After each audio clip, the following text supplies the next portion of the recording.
Bana Kinshasa, Bana Congo, Mobimba, Bana Brazza, Bana Afrika Mobimba, Peba Diaspora, Namboka Poto, Bana China, Bino Moko Boyebi, Lelo Pe Lisusu Toye, Poyaka Makambo Boyebi, Eko Tungisa, Bana Ekolo Congo.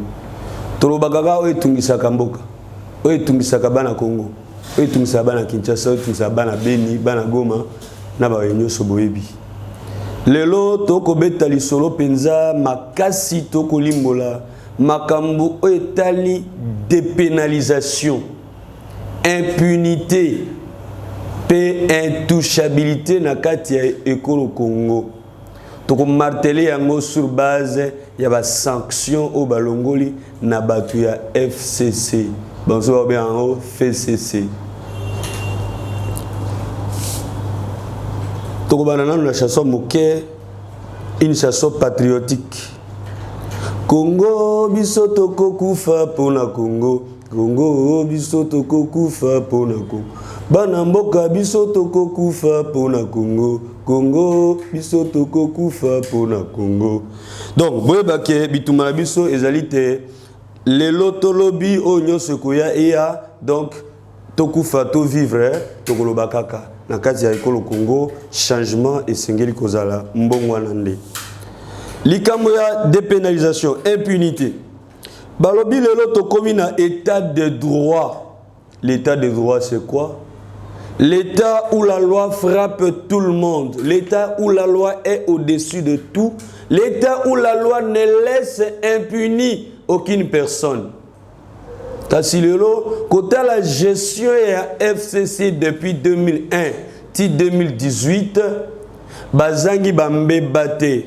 Nde pa iwapi Union européenne ba sanctionnant bango moi ebele pe lisanga na bango mobimba. Kasi mwana ekolo Congo, président de la République Félix Tshisekedi akei kosengela bango lisusu bolimbisi.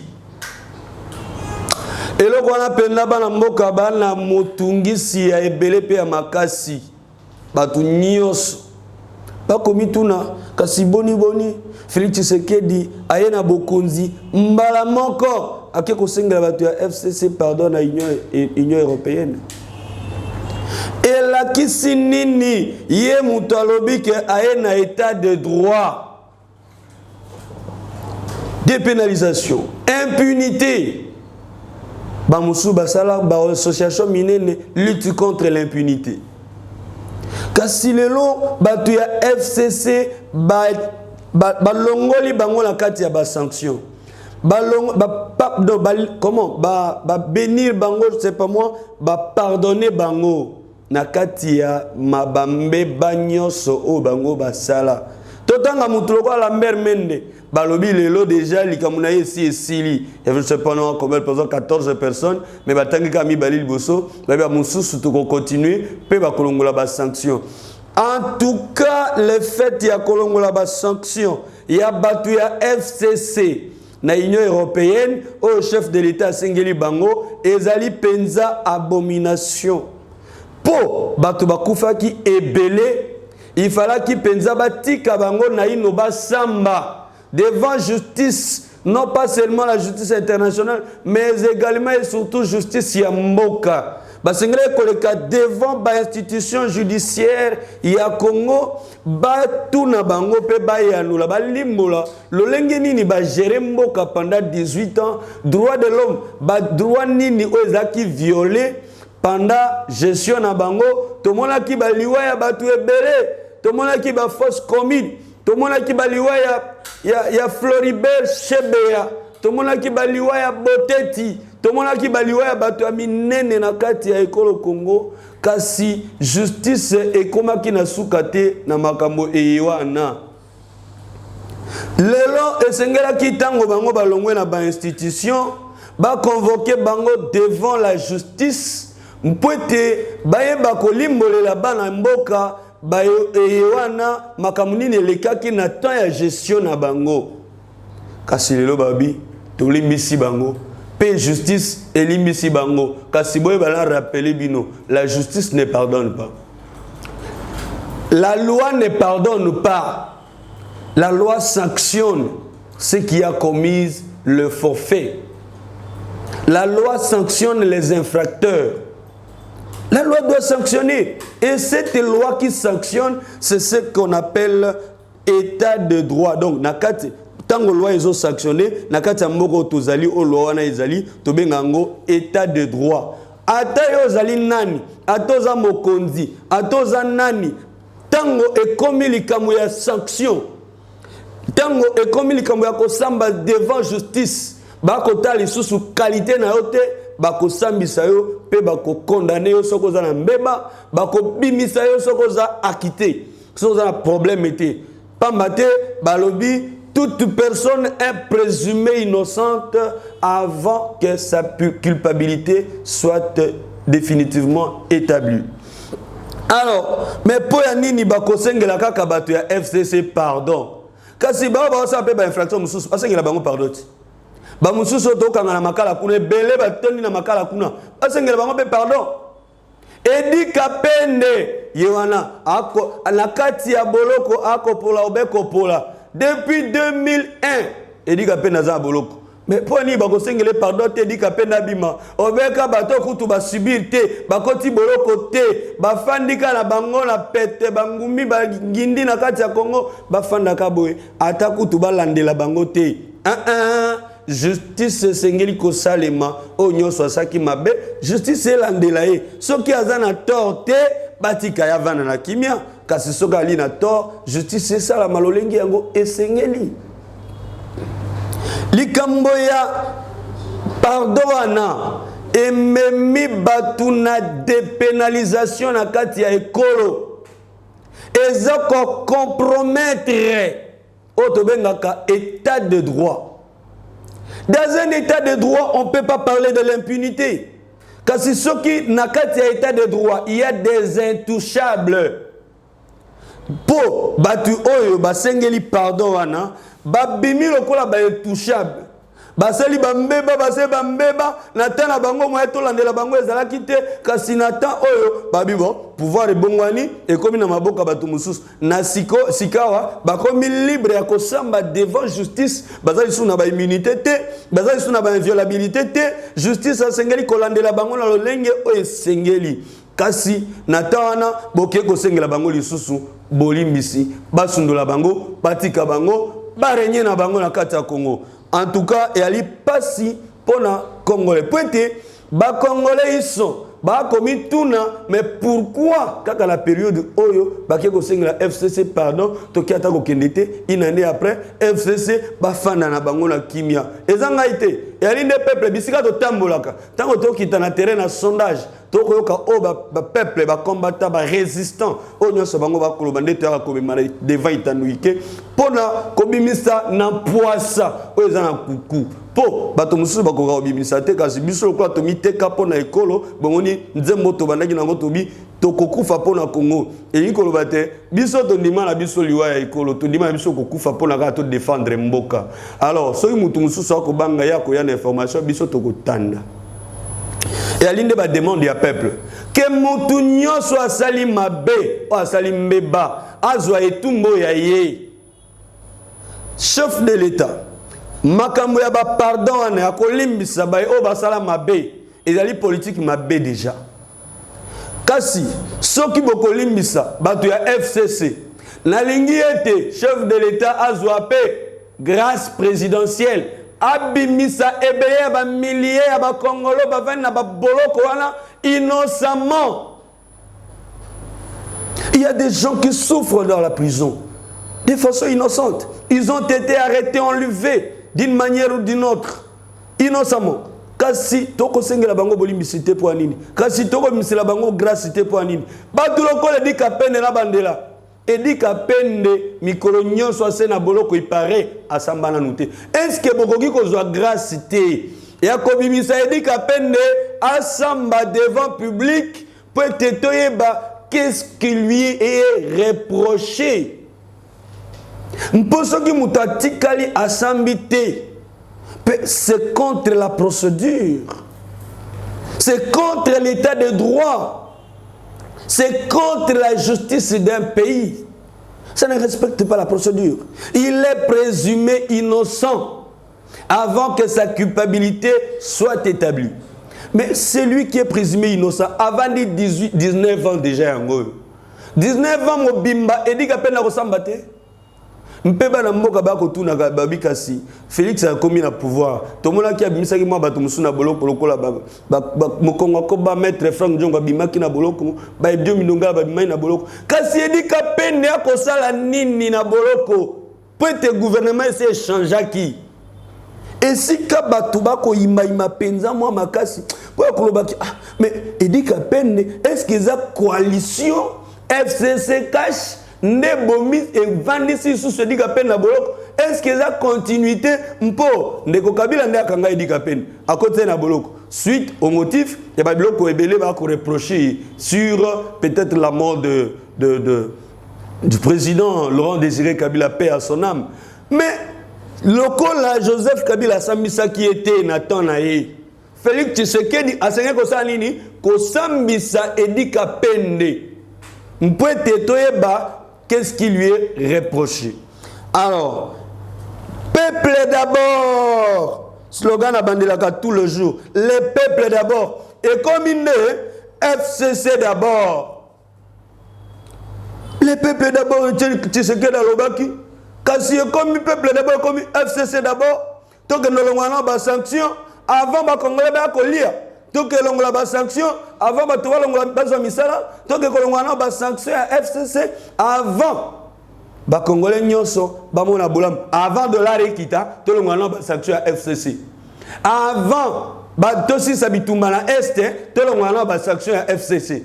Donc c'est que le peuple d'abord n'a plus d'objectif et comme si FCC d'abord to le belana nous FCC non. Moi, je suis fait ce que dit peuple batina qui a bokonzi pour obanda ko défendre batuana te kasi o défendre l'intérêt à peuple. Yo moko yebi. Ce qui peuple d'abord et utaki na Etienne Tshisekedi o tata na yo. Donc yebaka ngo il faut kitati na yo pe lobaki yango ke okosala o papa lobaki. Yebaka bana mboka ba ko yemba kutu banzembo la bango balobi Félix oyebaka papa loba boete Félix Oyebaka papa lobaki les peuples d'abord. Donc nakati nzembo bati FCC d'abord te faut yebaka. Donc ebi bitumba to bunda pe bisika ni moke uti. Kasi sikoyo il faut ne obunda pour l'intérêt à peuple. Soki yango te ezande mabe makasi. Po banakini ba koloba mikolo na mikolo. Peut-être yo kita na terrain te mais ngana na terrain. Na terrain na base mikolo nyonso. Donc, il faut y avoir Ninyango, base ya Kinshasa, base ya Goma, base ya Beni, Bakoloba. Ninyango ba diaspora, Bakoloba, pas micro, Bakobenga Mikonyo, na pourquoi? Babenga ngai po ba isanga babi, ya solo, oza toujours na nzela malamu, pebi tumozo bunda, donc, ekobongo la mboka. Ngai na natina te bobenga ngabo pesa na pouvoir. Na natina te bobenga ngabo pesa mbo. Mais ngala zo bunda ka pour la ko éveiller, peuple congolais, on peut être changement malamu. Ekota na kati ya mboka bituma nangeza mbongo te eza nini te na luka ke loko te kobenga ngai kutu te bo boule ke peut-être tchema kele to komo loba poka to senga bino ngana senga ka te na kobenga pe te yo pe kobenga ngai te fana na kwena yo ngapela fana kwena ngana vanda ka isika o peuple yango efandaka tola na peuple sika moko tebi batina na bango tebi ba intérêt na bango bitumba na biso eza bitumba ya justice bitumba ya loyauté bitumba ya état de droit bitumba ya lutte contre la pauvreté kasi likambango toujours bosengi grâce présidentielle pona baye o ba konyo kwa manakati ya boloko mais bosengeli nde baye ya FCC donc pardon tomoni na beni kuna ba la police ba kei mpete bakende ko bunda bitumba hai nzamba lola nini nango la kati mboka na biso qu'est-ce qui ne va pas bozui ba soda ba kei ba kokite bokei boyezo lisu la police bakende bitumba basuka na beni to bakota na zamba ça n'a pas de sens ça police ba yekoli nini ba soda ba yekoli bitumba o ba bunda ba police ba ande ba civil te basali formation à malongate ya 1000 armées. Il faut que Zouande baye o basali formation armée botinda bango na zone de guerre babunda bitumba poete balonga. Ce n'est pas la police. Ebele ya basoda tona bango na Congo et comme sous la police. Ah, il faut que bango. Bon, na minute ministère intérieur, ils ont maboka Félix. Ministère de défense, et en a mai. C'est que ba monique ministère de défense ba kokokate ko sala o sengeli. Yango Félix ataki abi ah bato ba ko tsanga mai. Fona zo la police na tina bango. Mais yo komo zo la police o tina na bitumba. Ah, Nzambalola. C'est que Mboka, hier, ça ne va pas. Il y a un combattant Moussouba, Mboka Moussou, base na biso balobi. Moi, Mboka, on a posé à Kobongisa, Mboka Kasi, Aza coincé. Il ne saura pas, il est un peu trop bloqué. La défense est Sengeli Zarande na Maboko, il y a chef de l'État. Bino besoin de personne à la coalition.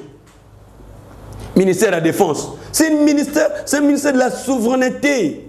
Donc, le ministère de la souveraineté et vend la Koben à Maboko, il y a chef de l'État, il y a les 5.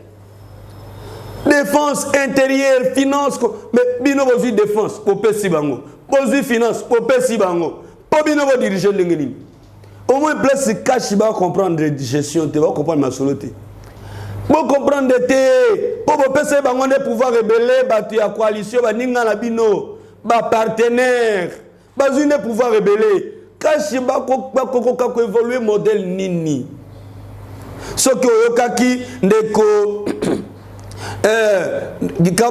Kabun abi bato suba yekola konager oh FCC kuna babi ah ça qu'il faut que de retraite ba suba lati ba kimono ba tie ba ceinture ba tie ba retraite pour ka baya conscient na habité soba obunana la Kabun topé nini et qu'on a ba polémique et belé. Donc c'est puisque ils ont compris qu'il y a déjà un ça ne va pas. En tout cas Kabun là qui na réserve moko photo là moi même ma Kabun là te mais moko so moli que simbate Zouama qui tient mon nom panzi.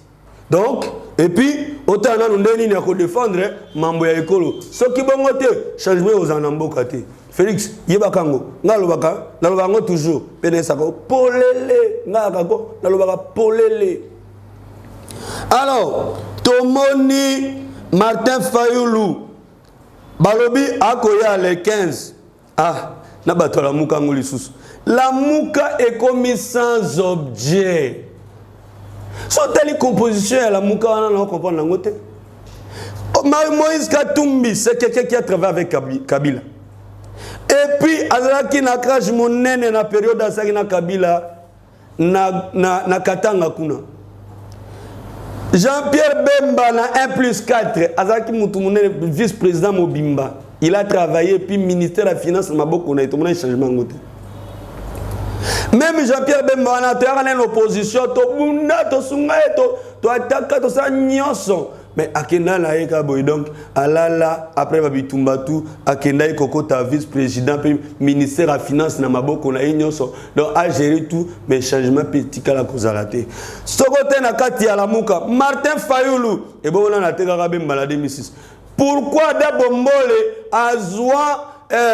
azwa qui gouvernerait à Kinshasa te pourquoi Dabombole a perdu qui gouvernera mais c'est puisque la voix de l'opposition qui était sur les mains de Martin Fayoulou, Oye Asengela qui attire la Ada Bombole, Akenda qui cotier la André Kimbuta. Bon, c'est puisque son frère de bande, il faut comprendre. Mais on a pona makambu ya tribalisme. Alors, la Mouka, comment on a dit, mon sous de quoi à l'entête, il y a la Mouka Lelo. Mouzito, Adolphe Mouzito. Mais il y a un premier ministre. Après, le père Gizenga, papa Gizenga a dit qu'il pouvait appeler Adolphe Mouzito à travers Joseph Kabila pendant beaucoup de temps. Adolphe Mouzito, premier ministre, ou à travers Kina Kabila na Tawana, le lot comme opposant à Kabila. Moïse, opposant à Kabila. Nani, opposant à Kabila. Mais dites-moi, l'opposition c'est quoi en réalité? Mais qui est opposant et qui ne l'est pas? Poto, la carte ya opposition. Papier Lumbi, Baouti Kuna, Bayekoto, Bakomba opposant. Pato la Mouka. La Mouka est comme Balutundola, Apala. Baouti na Maboko Kabila, ba travailler na ye, vice-président à l'époque ya Kamere. bakomi lelo ba opposant na kati ya la moko. Dis-moi, mais qui est à l'opposition et qui est à la majorité et qui est dans les camps du peuple? Mais non, comprendre, mais potopoto na kati ya mboka. Opposition paille, majorité paille. Lelo Félix Tshisekedi a bandé ko attaquer Kabila na façon tout a comme si partenaire. Mais boye bisangai mboka Congo ezokende wapi? Eloba eleza tambwe tokomi wapi? Et si ka tokende ko bana lisusu te, il faut ko yeba na minute oyo banani tokobenga maboko pembe. Banani babunda pona ekolo. Banani oyo bakota na inote. Banani oyo batravailla te. Banani oyo bakota na koluka mbongo te. Mpwete na kati ya mboka totondi na ba opportuniste. Totondi na ba traître. Pour ceux qui kaka otaïr le peuple, au comme na ngama mutu moko songolo, ok ko sangana na ba au peuple ba ko c'est ko bimi traître. Totondi na ba traître, totondi na ba opportuniste. Les opportunistes ne changent pas les pays. Les traîtres non plus. Balukande ba intérêt na bango. Kasi peuple congolais boye baka. Ata lelo nazali sousouté, mais bokoye baka na rang ya ba Pierre Moulele. Na rang ya ba Lumumba. Na rang ya ba oba bundela ekolo do lombelaza na kati. Po na ko bundana tina ya kozwa bokonzité ya kozwa lokote ya kozwa pe na ko luke loko pa mutute kasi na ko veiller attention ya population. Peut-être des fanatique. Nga lomba na fanatique a mutute. Na fanatique te na lobande na mutu nyonso so mabe na lobi mabe. So oza malamu na lobi malamu na yo. Donc osali malamu to tombeli yo, osali mabe to ko ici. Kasi bitumba oya lelo e ko yeba na lisusu sans te. Moi mikolo koya bana mboka boyeba. To ko présenter bino ba e o ba bunda pona ekolo. Pe bali ba opportuniste te. Poete lelo, les pays dans la majorité et dans l'opposition. Poto ya makasi. Ako défendre. Na ngai na ko kokota na balisanga lisusu ya ba politique te. Mpoete poto ekoti na kati ya mboka et déranger même ba moral na ngala batu mususu. Donc soki tomi koti si na kati ya modèle wana boyeba ke Congo est sans avenir. Congo sans avenir. Avenir nini toko réservé na bana mboka. Avenir nini toko réservé na bakoko. Avenir nini Lumumba lobaki avenir à Congo. C'est très important. Kasi Lumumba pesa qui vit en rançon. Andimaka kufa pour changer mes ailes.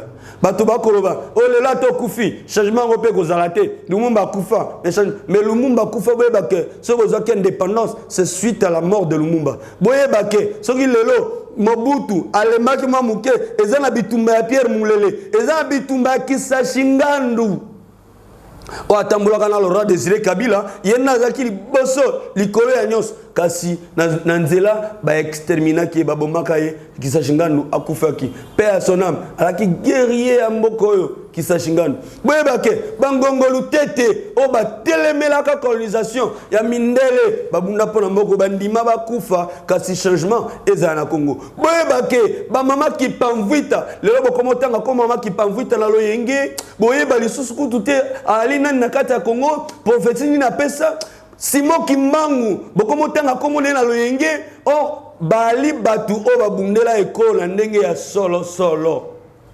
Simon Kimbangu ngana kimbanguiste na lobango bien alors soki Kimbangu akufaki soki Lumumba kipamvita mama wata batata mbengo na bako boyeba ke e ali bitumba ezaki pona mbongwana ya solo na kati ya ekolo kasi soki to ko continuer kana babiloko oyo to bandela ka biloko to bande ko boya lobi e ali nde opportunisme e ali nde ki traîtresse bao ba ko teka mboka bao ko kota na ba lobing ya ba to libanda bosangani na bango po eteka bo bebisa mboka pona ka ba intérêt privé boyeba ke mboka Congo nzambe ye moka kota mamunango pe biso to kotika te to ko continuer ko bunda kino changement réel et kozana kata mboka po soki lelo nzalezo continuer makambo zo beba na kati ya ekolo Congo boyeba ke histoire et qu'on retenir bino. L'histoire va retenir. Va retenir certaines personnes. Oyo, lelo, bakota likita po na bana mboka ba nyokwama.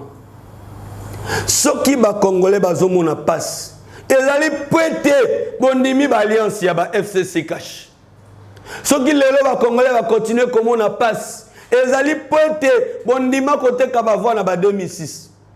Soki lelo ba Congolais ba comme on a passe. Ezali pwete bondima ko travailler na batu wana bokota na kati ya ba masanga par-ci par-là. Na yebi ke bolinga na bino ngaite. Po muto abimisaka nyoso contre nyoso balingaka na bango yeti. Mais boye beloko moko. Donc soki balinganga te so ba bomanga i peuple bakozala témoin. Bakoyeba ke onga na lobaki na fingaki mutu te. Na lobaki contre mutu ya mabete, na lobaki nde vérité na makambo etali gestion ya mboka Congo, opposition ezali susute. Majorité pe pai ba commission naka. Na yokaki bato affaire le kuna basengi bango sous dialogue. Biso ba société civile, nde réellement il faut to senga dialogue. Mais bino ba opposition, bino ba commencer à dialogue. Donc yebisa ngai, tozo kende wapi?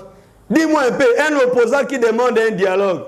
Mais eloko nini oyo lelo bo senga dialogue boko yeba tate kolimbola yango o vérité des urnes. Mais ils ont réclamé vérité des urnes. O comment réclamer sous dialogue pour na cahier des charges nini pour présenter à ta cahier des charges té.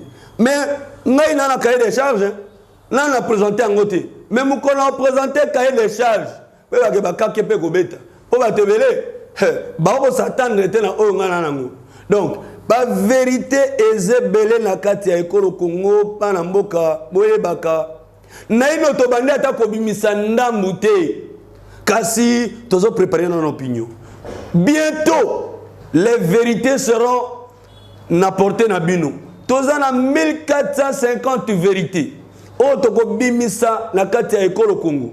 Ba vérité nyoso wana ya liboso ba otangela bino ya mibale ti na 1450e. Boyeba ke toali na ba vérité ebele o toza ko bomba kasi to garder to batela tozo retenir très bientôt to ko panza kalebas wana to ko panza yango e ko panzana po na kati ya kalebas nde to bomba ki ba vérité mukolo to ko kana o ba mboka tu ba osilika boma na ko kalebas wana panzi yango e panzani ba vérité tout ebimi etango yango ekobima boyeba ke masase kobeta boyeba ke bakake kobeta boyeba ke balinga ngana vivre te. Donc ngai na kobanga na ngai te na ko se préparer mpete ba vérité ya ekolo Congo ebima na ali parmi batu oyo bayebi ba vérité ya mboka naza parmi batu ba garder ba chiva Congo na yebi na tamola ba autorité bele na kata mboka oyo basala ba mambo mabe na landela bango na découvra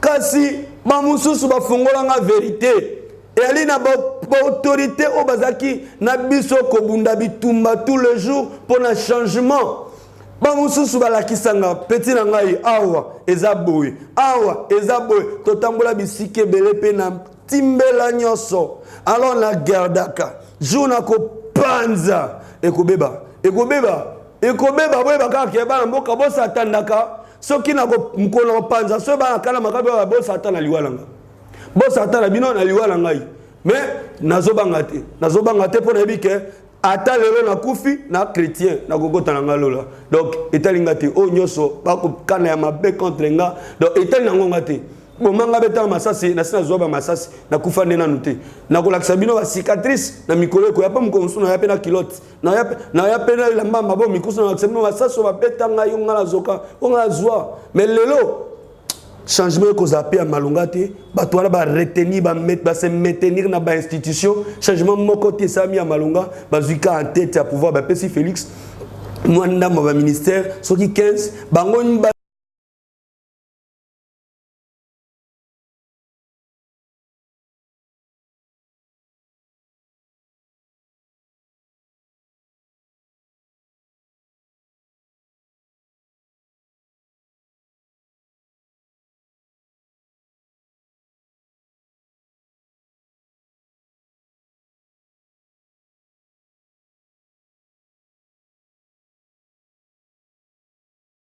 solo solo ezobima petango ba vérité ya solo solo ekobima bakolukaka basa biso mabe kasi bozande témoin biso tokozabino toujours à témoin.